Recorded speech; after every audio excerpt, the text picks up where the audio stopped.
If you're a business owner and would like more information about sponsoring Geek Therapy Radio, just email geektherapy@iheartmedia.com. That's geektherapy@iheartmedia.com or call 713-212-8422. That's 713-212-8422. It's more affordable than you might think to reach thousands of customers through the power of broadcast radio and worldwide podcast. And listeners, let me know your geek thing by emailing me, geektherapy@iheartmedia.com. I'll even give you a shout out for your submissions. And with that, meeting adjourned, let's get our geek on. Whether it's cars, comics, video games, or violins, there's a little geek in all of us. It's time to give your geek a voice. It's time for Geek Therapy. Here's your host, Johnny Himberger. Welcome to Geek Therapy Radio.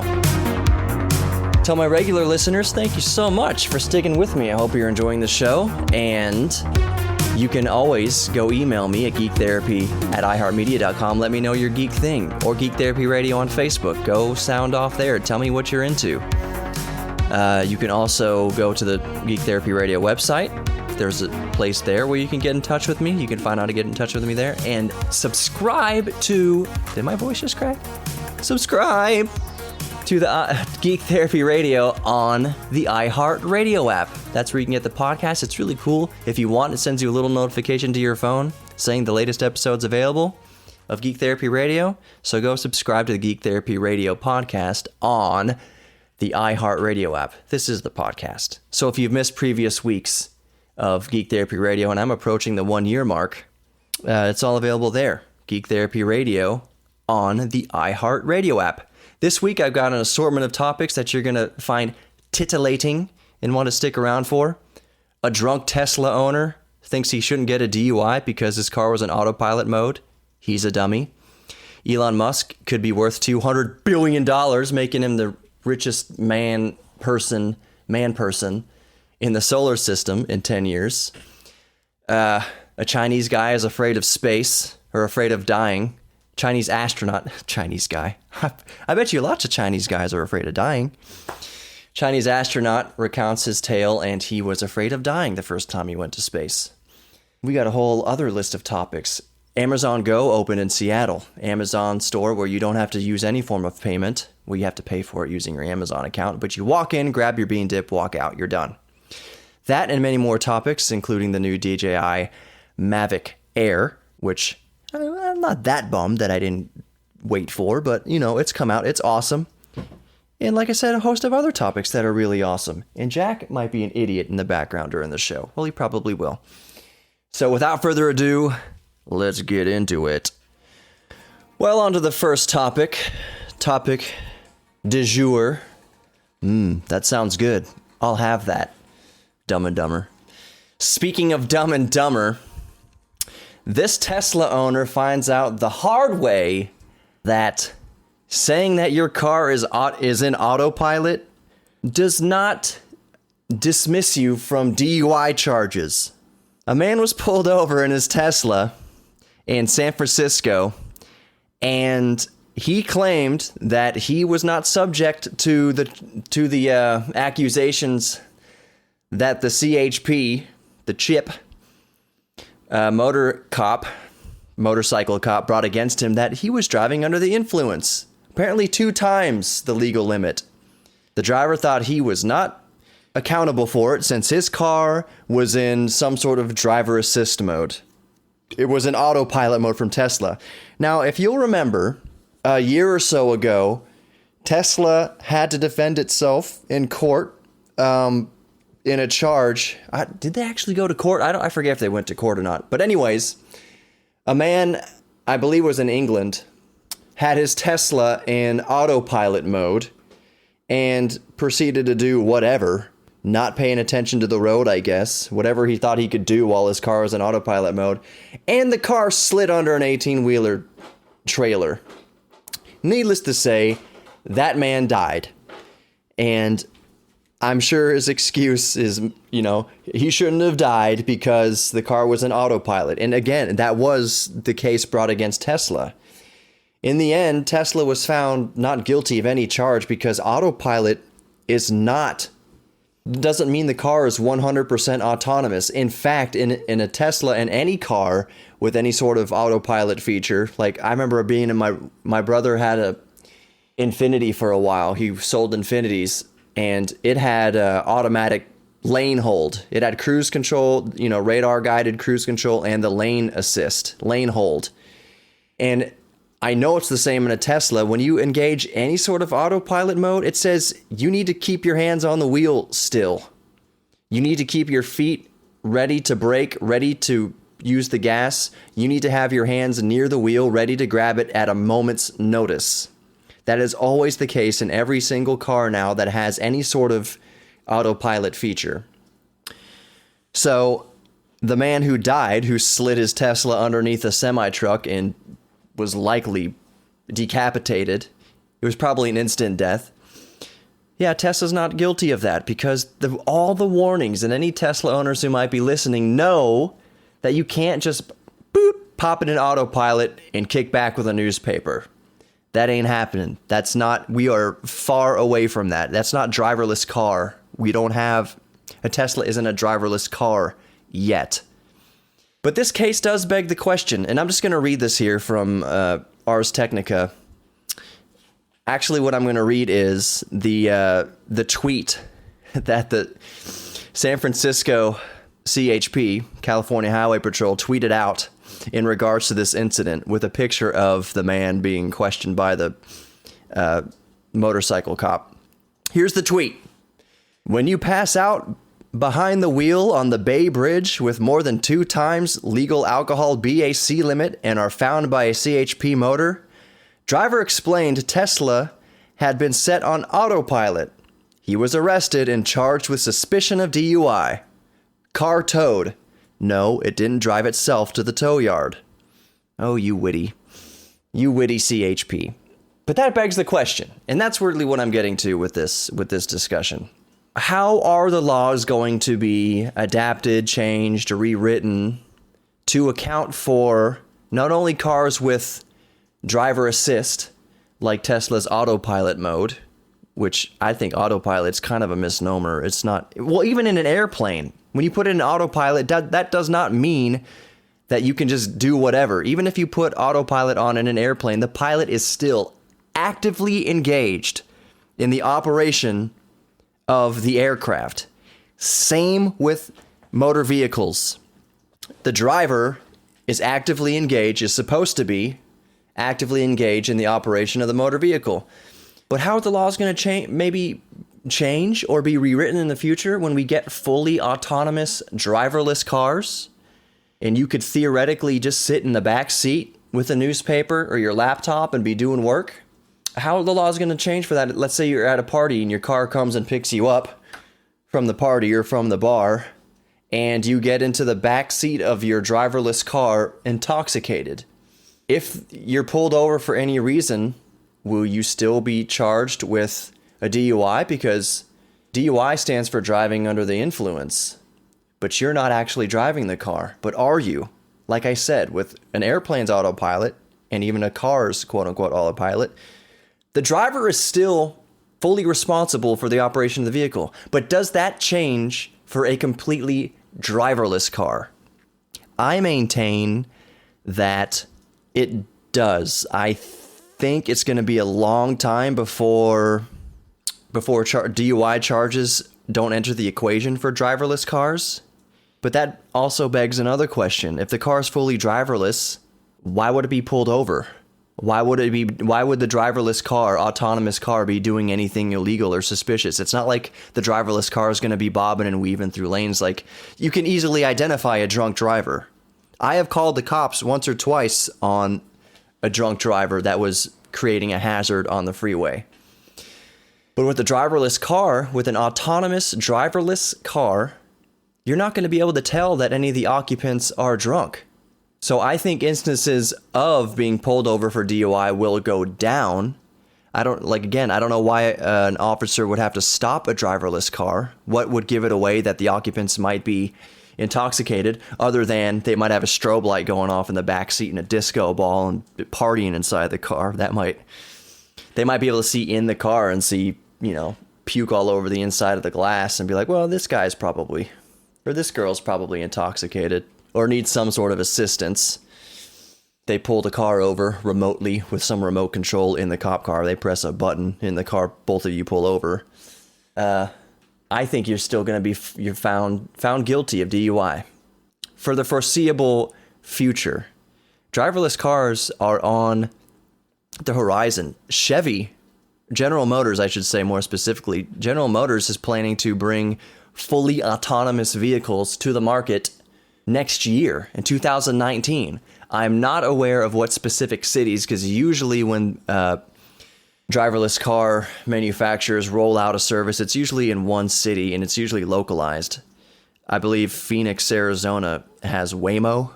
Google owns Waymo, the driverless car service, but that's local. That's only in one area of the city.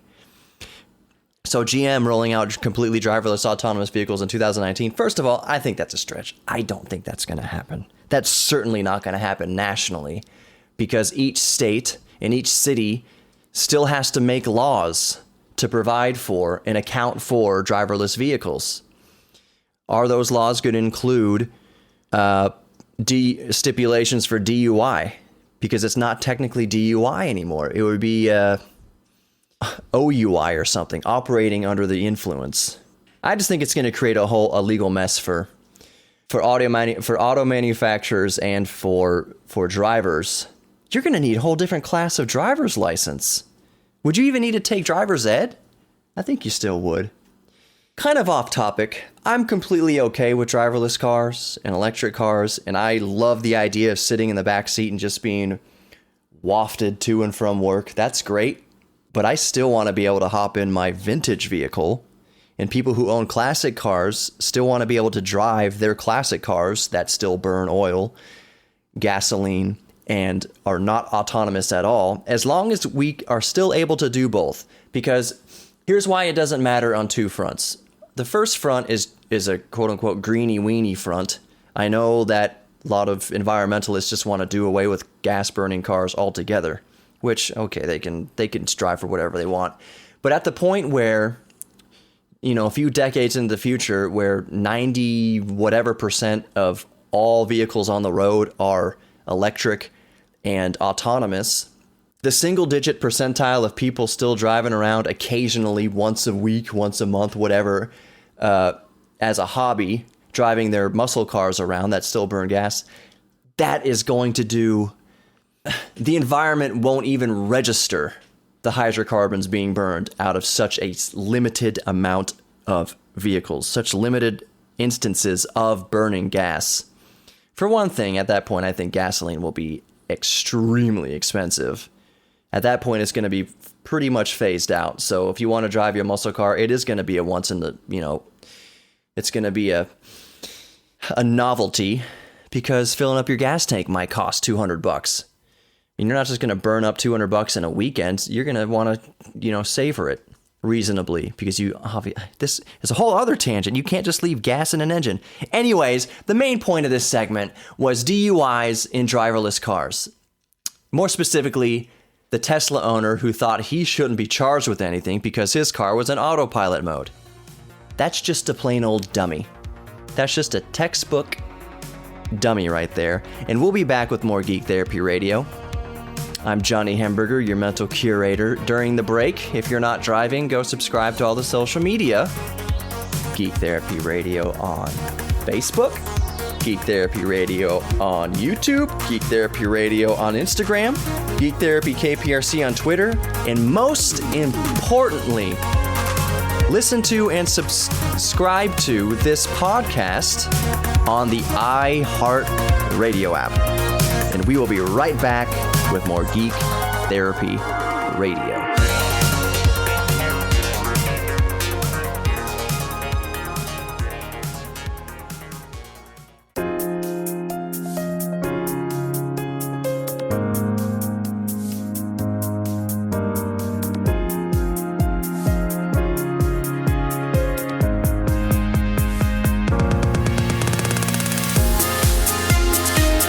Welcome back to Geek Therapy Radio. I'm still Johnny Hamburger, your mental curator. I always say I'm still Johnny Hamburger as if someone has body snatched me during the break. And if you're listening to the podcast, they body snatched me almost instantaneously. Am I me? Who are I? I am me? Johnny Hamburger still says so on my underwear. It's me for real. I'm not an alien embodiment of a shell of the ultra sexy Johnny Hamburger. I'm just dad bod Johnny Hamburger. Don't laugh. So, the Amazon Go store, I don't even think it's called Amazon Go store, it's just called Amazon Go, has officially opened in Seattle. It's the first pilot store in what obviously Amazon hopes to expand all across the country and the world. But Amazon Go has opened in Seattle. And for those unaware, which I would assume is probably most of you listening right now, Amazon Go is a convenience store that sells alcohol. It, like many convenience stores, I'm just saying that Amazon didn't forget, like, we gotta have alcohol in this thing. Like, who's gonna come visit the store if there's no booze in it?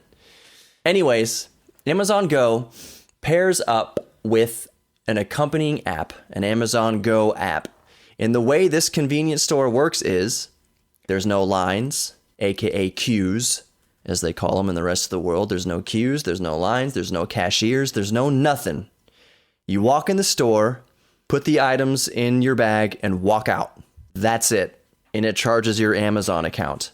You don't even need an Amazon Prime account. You just need an Amazon account that's, matched with an existing credit card on there, debit card, whatever, an existing card, payment form, probably even PayPal. And you walk in, get your crap. They do have employees there, a sparse number of employees just to check your ID if you get alcohol. But other than that, you walk in, get your stuff, walk out. And the way it works is you walk in, you open your app, and you scan the QR code on your app into a kiosk. And you just walk in, and like I said, pick up your crap and walk out. Now, this begs the question, and again, I'm not a boffin at Amazon who has to figure this stuff out. I'm not in the R&D department at Amazon. I have no idea how they do this. I'm just a geek like everyone else, just pondering, how do they do this? And trying to research, how do they do this? Because as far as I'm concerned, and as far as probably a lot of people are concerned, it's just straight up sorcery.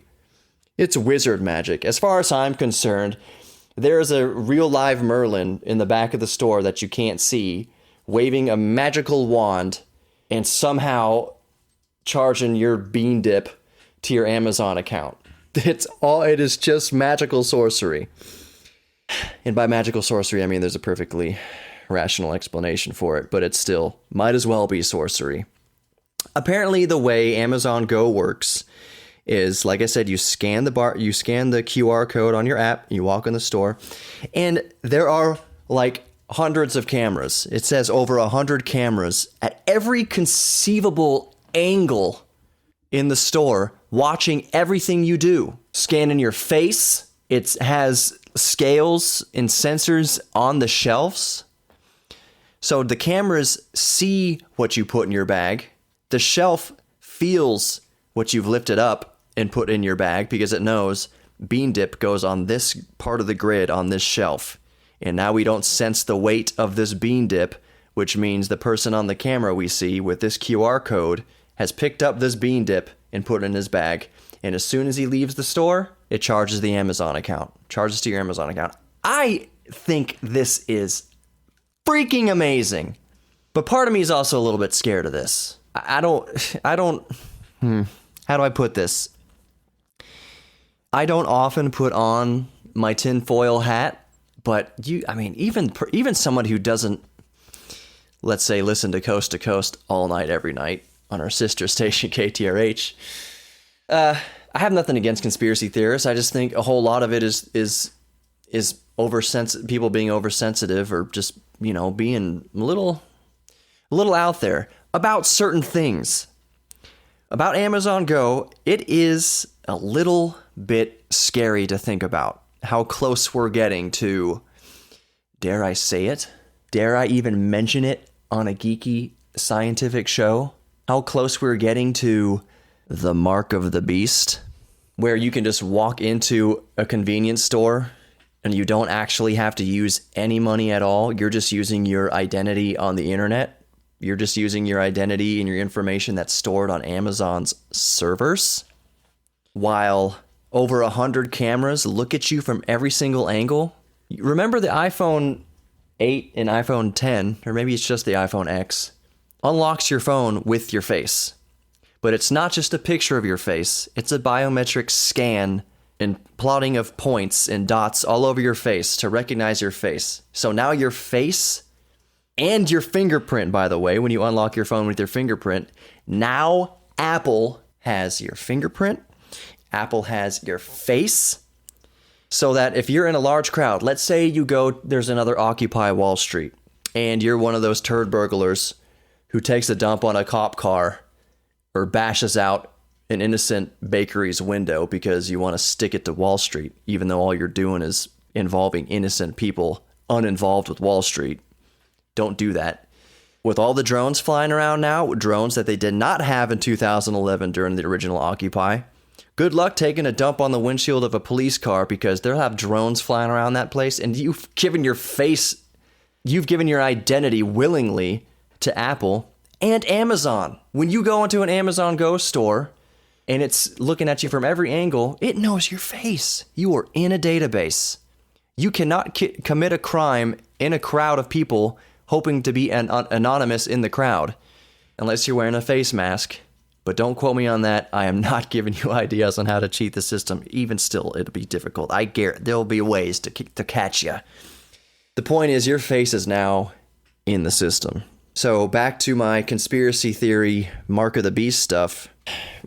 As the Bible kind of puts it, and as we can extrapolate from it, the popular idea is that you will get some sort of physical tattoo or mark on your body that's going to be used to pay for things and pay for service and exchange goods. And if you refuse to get that, then you will be put to death. That's the extreme view of the mark of the beast as it's put in the Bible. Basically, it's in Revelation. Take Revelation however you want to take it. Take the Bible however you want to take it. I'm not telling you how you should interpret the Bible at all. My beliefs may be different from your beliefs, and that's a wonderful thing. But do I believe in the mark of the beast as it's depicted in the Bible? No. Because even just logically thinking about it, you're not going to have to get a physical tattoo on your body to pay for things. They already got your face. They already got your fingerprints. We've already been marked. We all are born with our marks. So if you're being conspiracy theorist about this, that, we're getting closer to the biblical prophecy of mark on the beast, we're already there. We already passed it. We passed it years ago. We passed it the first time you checked your bank account with your thumbprint. Actually, no. We passed it the first time you paid for something with RFID or with your... We passed it when you got a credit card. We passed it at the point where you didn't have to hand over physical currency or physical good in exchange for another good. That's when we got the mark of the beast. So if you're worried about the mark of the beast, we passed that. We passed that decades ago when we first swiped our credit card. But it is creepy.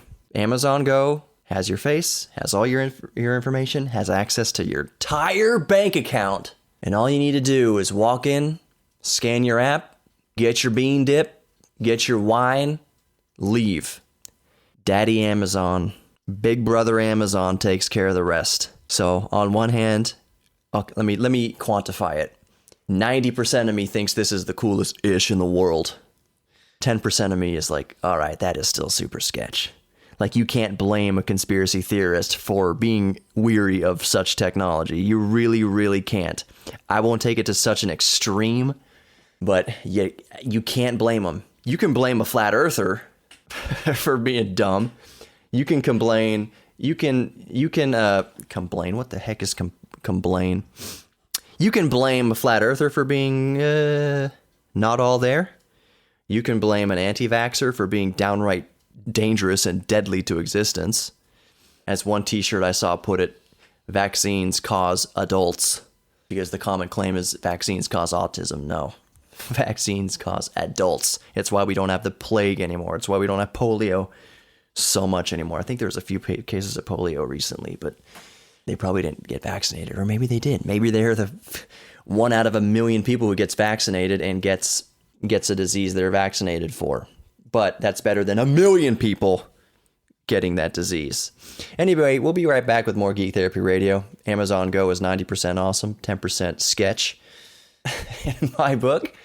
But during this break, Geek Therapy Radio Facebook, Geek Therapy Radio Instagram, blah, blah, blah. Go subscribe to the podcast on the iHeartRadio app. That is super cool. And I've seen an explosion of listens this week. I don't know what the heck, what vein I hit this week, but like on the 24th, I got just an explosion of listens and downloads. I don't know what happened, and I'm not complaining. Keep doing it. Keep telling your friends. Maybe it's that last week I told you to tell your friends about it, and you did. So keep telling your friends about Geek Therapy Radio. Listen to my silly musings and interspersed with actual scientific data and geekliness. Like I said, I'm super bad at getting out of segments. We'll be back with more Geek Therapy Radio. Stick. Where are you going to stick? Around!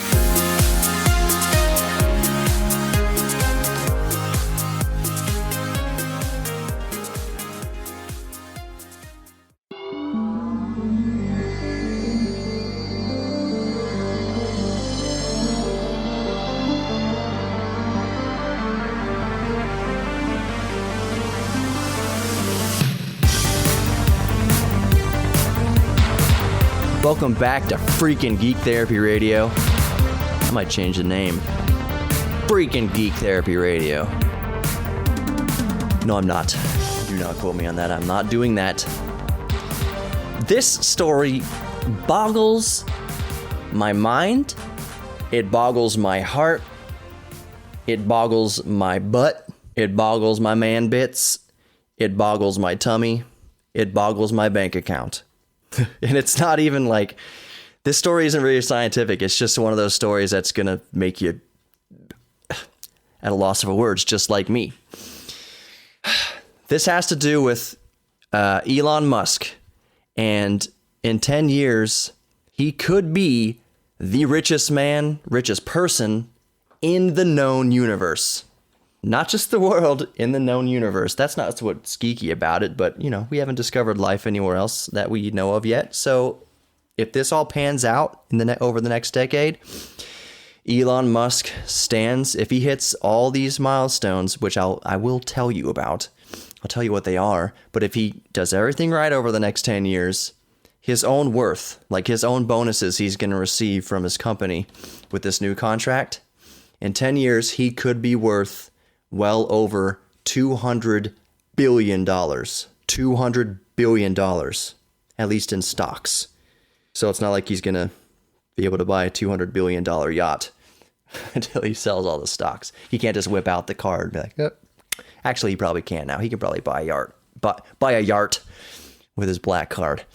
So let me explain how this happens. Basically, if Tesla's stock value rises to $650 billion in 10 years, Elon Musk, with all his benefits and payouts, he will personally be worth $200 billion. And let me now explain how that works. Again, $200 billion. Dr. Evil, what did he ask for? $1 million. And then he asked for $1 billion, which at the time, when did that movie come out? 98, 99, or early 2000s, I think. Maybe it's 2000. $1 billion was a lot of money. $1 billion is a lot of money. But if Musk is going to be worth $200 billion in 10 years, shoot, peel me off a bill, bro. Not one bill, like a billion. Billion. So this is how it works. And this is from Ars Technica. I get a lot of my stuff from Ars Technica and what's the other one? New Atlas and various different outlets, but I'm just going to read this because it's a little brainy. So just follow along. Follow along with this. It's 4 paragraphs from Ars Technica. Here we go. Tesla has been a huge success under Elon Musk's leadership, rising in value from less than $4 billion 6 years ago to $59 billion today. So it's, this is me talking. It's raised $55 billion over the past 6 years. Back to the article. On Tuesday, Tesla's board announced that it had convinced Musk to stay at the helm for another decade with a truly gargantuan performance-based pay package. This is me talking now. It's important to note that this is performance-based. It's not like he's guaranteed to be worth $200 billion in 10 years. This is just if, under his leadership, the company does well, which it probably will. Back to the article. The pay package is tied to the value of the company's stock as well as revenue and earning targets. If Tesla's stock never rises above 100 billion, Musk will get nothing for a decade's work as Tesla's CEO, aside from increases in the value of stock he already has. If the stock reaches a value of $100 billion and the company either achieves revenues of $20 billion or earnings of $1.5 billion, Musk will get only 1% of the company's stock.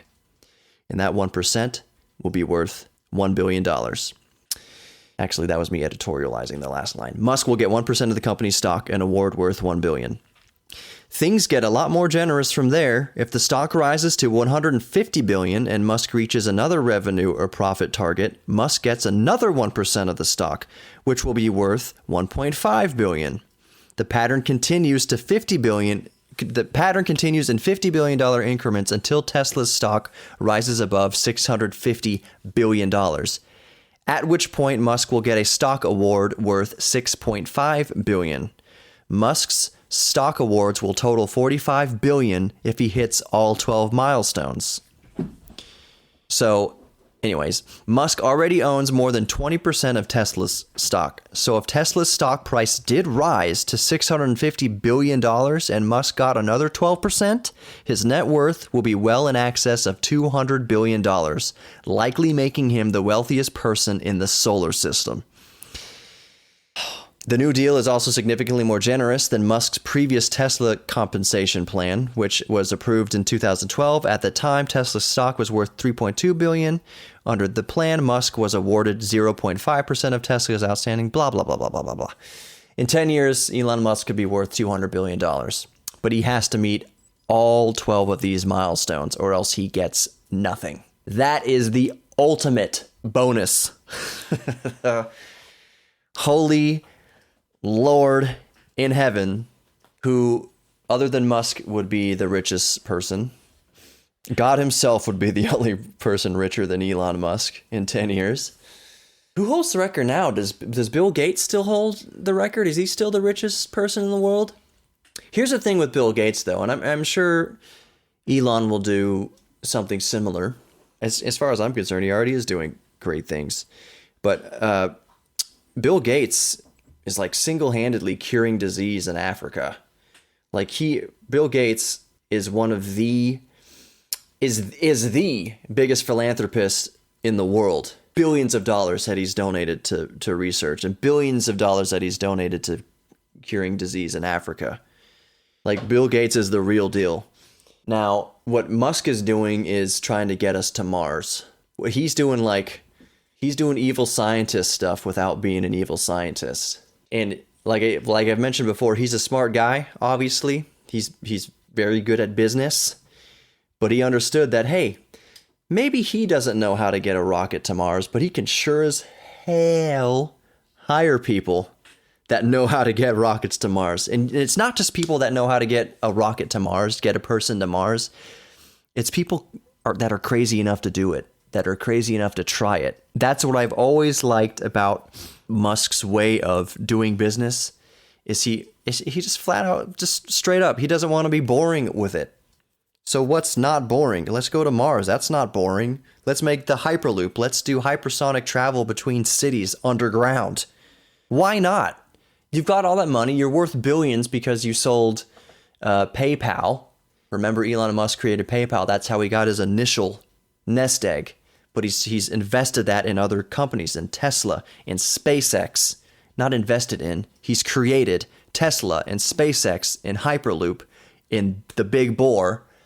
So he's doing things with his money. I'm not sure how I'm waiting for the day that Musk creates a company that goes after cancer, because by God, that would be a very good chance of curing cancer. If Musk woke up one day, he's like, I think I want to, whatever his accent is, cure cancer today.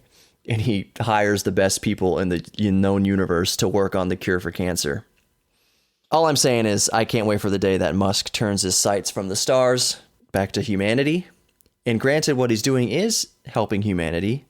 Tesla Motor Cars has been the single biggest leap forward in green electric cars out of anyone. GM hasn't even done that. Ford hasn't even done that. The big three automakers haven't even made a dent in EV the way Musk has with Tesla. So I can't wait for the day, and if this ever gets around to Elon, call me, bro. Have you on the show. But I can't wait for the day that he turns his sights to a medical endeavor. Basically covers all the bases. That would be amazing. I mean, that would make him the most important. No, I won't even go there. And for once, I actually won't go where my mind was going. Elon, start a medical research company, not a company that just distributes pharmaceuticals. Don't do that. But start a medical research company that sets its sight on AIDS and cancer, especially a decade from now. If you're worth $200 billion, cure cancer. Throw money at it and cure cancer. South Park did an episode. It was funny, as all South Park episodes are, that the cure for AIDS is money. That's why, I was going to say the wrong person. That's why Magic Johnson didn't die of AIDS. And they're trying to figure out, what's happened? And then basically South Park figured out that if you chop up and emulsify money and inject it into your veins, that cures AIDS.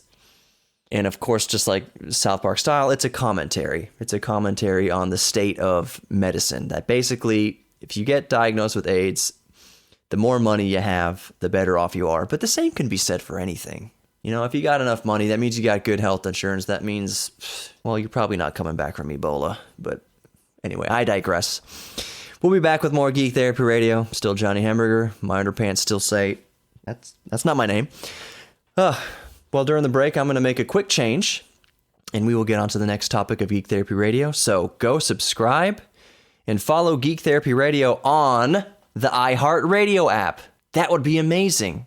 Get more of my geekiness every week. And while you're at it, email me, geektherapy@iHeartMedia.com. That's geektherapy@iHeartMedia. geektherapy@iHeartMedia.com. Let me know what you want to geek out about. I always tease that, like, what if you're into sewing? Then let me know. Tell me how super into sewing you are, and I'll look up hot sewing topics of the day, and I'll give it a few minutes, and I'll give you a shout out. I'll say Sally or Bobby in spring love sewing, and I'll talk about sewing for a little bit. Johnny Hamburger, email me, geektherapy@iHeartMedia.com. That's geektherapy@iHeartMedia.com. And during the break, subscribe to the podcast on the iHeartRadio app. It's super easy. It's super easy, guys. I'll be right back.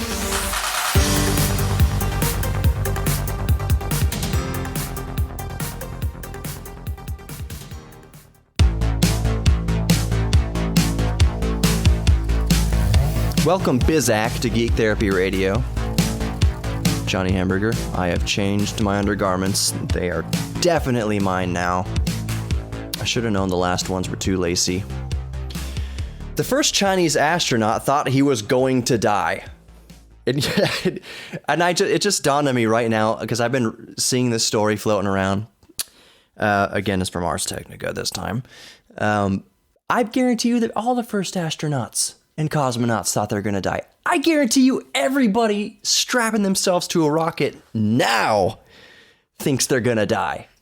You don't strap yourself to however many million pounds of explosives and be like, oh, this is going to just be peachy. I ain't shook and I ain't scared. I am strapped myself to the biggest bombs other than nuclear bombs, and it's just going to shoot me into space. Everything's going to, this is going to be fine. Nothing to worry about. every astronaut, not just the first Chinese astronaut, every astronaut from the 50s until today thinks they're going to die. I don't imagine how you could think that you're not going to die. You might be hopeful. Yeah, this might be okay. But that at best, all you're thinking is this might be all right. There's a very high percentage of astronaut deaths. Like, it's a field that's inherently very dangerous and statistically very dangerous. There's not very many astronauts. And per capita, a lot of them die. So, Mr. Chinese first astronaut, you are not alone thinking that you're going to die. I will say, I will concur, or I will concede that I bet you the first Chinese vehicle that took a human into orbit probably wasn't up to OSHA spec. It probably wouldn't have passed QC at NASA, given China's track record for, I was about to say I wasn't going to say the F word, I was going to allude to it. Given the Chinese motto of frigate, we'll just do it, in regards to how it affects human life or the environment. That's the other, man, we can get into a whole can of worms with, it's just too depressing. Your iPhone's made by Chinese children because China doesn't care. They're getting better at it. They're getting better. That last statement I made might not be so substantiated, but because Apple probably has a tighter regulation, tighter control over that thing. But that thing you won in the vending machine, definitely made by kids. As Louis C.K. put it, what does he say? There are kids he was talking to his daughters. He's like, there are kids your age that are 7-year-old that are professionals at what they do. You can't handle your children's cough syrup. Anyways, yeah, so Chinese astronaut, I'm pretty sure, it's probably not a stretch to say that you're going up in a giant explosive trash can. It got you to space and it got you back home. So it worked, but yeah, probably pretty scary. Scientists create gamma ray bursts for the first time in the lab. Gamma ray bursts are phenomena that happen in the universe, that happen in the blink of an eye, but they are the most energetic phenomenon in the known universe. And it's very hard to see them because I said they only last for a blink of an eye, and they usually happen billions of light years away, aka at the creation of the universe. So they're very hard to detect. They're very hard to study. So scientists have finally been able to recreate them small time, miniature, in the lab. And that's going to give us lots of insight into how our universe works. You can study a lot about the universe without having to take a spaceship up there. Elon, you can do some stuff. You can study, like I said last segment, study the human body. Fix us. Fix cancer. Pour money into it. A man has been convicted for renting human heads cut with a chainsaw. Needless to say, see, this is what's crazy. He faces up to 20 years for wire fraud and illegally transporting hazardous materials. Basically, he was transporting and renting out human body parts that he just cut up himself with a chainsaw in his basement, put them in a Ziploc bag full of blood, and then would ship them off to unscrupulous researchers. Like, he would send them to labs, and he had a legitimate name for his company, which was a fraud, but it was legitimate, so people didn't know that. That's the thing. The actual researchers who got these body parts didn't know that they were essentially just hacked in someone's basement. They were not medical. They were not up to the standards of using cadavers for research. It was just a guy cutting up bodies. That he didn't kill these people. Like, I don't know how the guy got the bodies, but yeah, he just, old dirty chainsaw. Bleh, who wants an arm? Oh, we'll ship it there. Give it back though. What? How does that even work?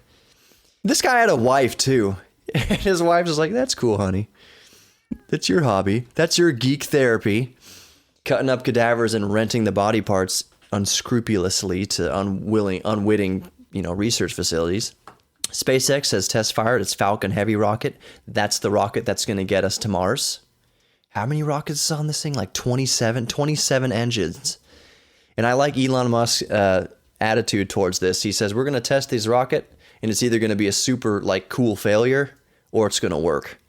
Like either way, it's going to be a wonder to watch. Whether it blows up or whether it works, it's going to be cool. So watch. What else? Oh man, DJI. I bought my DJI Mavic a couple months too late because DJI has released their new Mavic Air, which is basically a beefed up Spark. Cost a couple $100 less than a full-on Mavic Pro. It's a Spark that shoots 4K video and has, some better features, more flight time, whatever. But it's an even smaller Mavic. Even smaller. And I'm not super butthurt about this because the Mavic already transports so easily compared to a Phantom. I don't feel bad. I don't really feel like I missed the boat too much on that.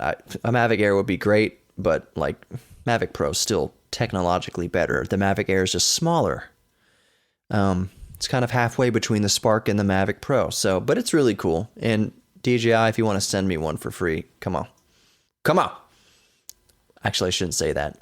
If you want to send me one to do a legally and above the board and completely transparent review on this iHeart radio station, let's do it all legally. But you send me an email. What's the last thing? Oh, I saved it. This is a huge bummer for me, and I'll end the show with this.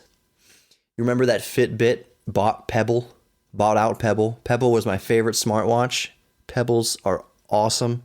Like I feel like I'm talking about like a cat that I love. Pebbles are great. The whole ecosystem of Pebble was great.